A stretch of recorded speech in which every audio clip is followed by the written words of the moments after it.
Okay, question number 27 में हमें कहा है कि द्विघात समीकरण 2x² + kx + 3 = 0 और इसके बीज जो हैं वो समान है। ठीक है, बीज समान का क्या मतलब हुआ? जो दो उकेल आते हैं, अगर x बराबर 1 है तो सेकंड भी x बराबर 1 होगा। अगर फर्स्ट x बराबर 2 है तो सेकंड भी क्या होगा? x बराबर 2 होगा। ठीक है, तो जब भी हमें यूँ कह देवे कि बीज समान है तो हम सबसे पहला लिखेंगे d, हम जो है d लिखेंगे d बराबर 0।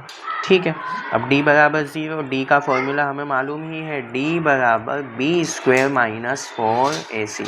जब भी ये यूँ बोल देवे बीज समान है, हम ये वाला फॉर्मूला लगाएंगे, d बराबर b² - 4ac।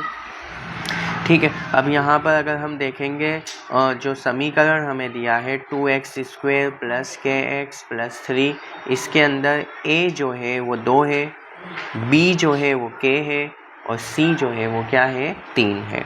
तो d बराबर 0 ले लेंगे क्योंकि बीज समान है, b² यानी कि k का स्क्वायर -4, a की वैल्यू कितनी है? यस 2 और c की वैल्यू कितनी है? 3। अब k² माइनस ये तीनों का मल्टीप्लाई कर दो भाई, 4 2 = 8, 8 3 = 24 = 0। -24 के इधर ले लेंगे तो हम क्या हो जाएगा? बोलो भाई, तुम्हें भी साथ में बोलना है। यस, हो जाएगा +24। ठीक है, अब k² बराबर 24, k² बराबर 24। अब हम क्या करेंगे भाई?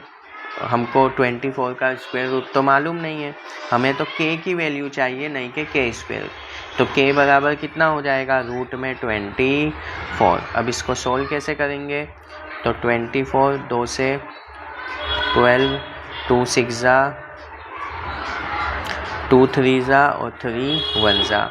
देखो 2 बार है तो हम इसको रूट के बाहर लगा देंगे, बाकी के जो बचे हैं 3 2 6, इसको रूट के अंदर लिख देंगे = k। ठीक है, और देखो जब यहाँ स्क्वायर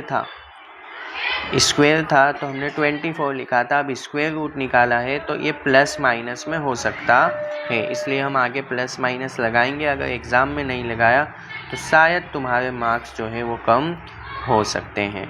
इसका रीज़न क्या है? देखो अगर यहाँ पर 16 लिखा है, ठीक है, x = 16 लिखा है तो हमें मालूम है x आ जाएगा 4, लेकिन कैसा 4 आएगा?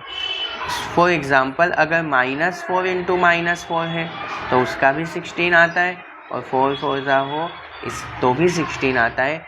तो देखो जब माइनस वाला नंबर होता है उसका भी स्क्वायर तो प्लस में ही आएगा, इसलिए मैंने यहाँ पर प्लस माइनस लगाया है। एग्ज़ाम में आपको लगाना ही है।